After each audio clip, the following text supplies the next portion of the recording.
पर्छ होला। 2 मिनेटभित्र आफ्नो कुरा राख्नुहोस्।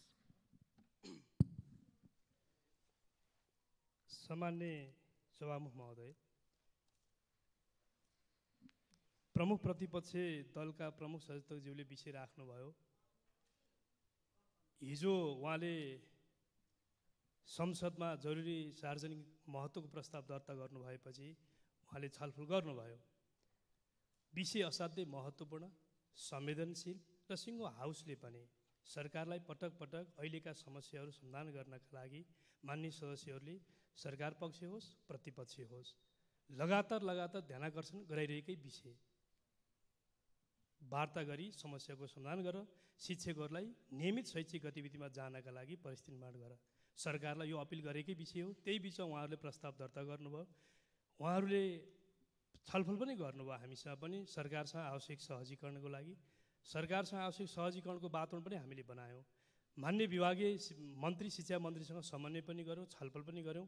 महत्त्वपूर्ण विषय संसदमा छलफल हुँदाखेरि यसले उपयुक्त वातावरण पनि बनाउने कुरा हामीले अपिल पनि गऱ्यौँ। म सामान्य सभामुख महोदय मार्फत जानकारी गराउन चाहन्छु, यो हाउसमा उठेका विषयसँग सरकार असाध्यै गम्भीर भएर मान्य मन्त्रीजी लगातार आन्दोलनरत शिक्षक महासङ्घका साथीहरूसँग त्यहाँका अगुवाहरूसँग वार्ता गरिनु भएको छ। गएको रात पनि अबेरसम्म भएको हामीले महसुस पायौँ। बिहान पनि आज हामीले आग्रह गऱ्यौँ यो महत्त्वपूर्ण प्रस्तावका बारेमा हाउसमा हुने छलफल भनेको सिङ्गो हाउसको छलफल हो। सत्तापक्ष प्रतिपक्ष प्रस्तावक जोसुकै हो, सिङ्गो हाउसको प्रपर्टी हो। हामीले त्यो अपेक्षा पनि गऱ्यौँ।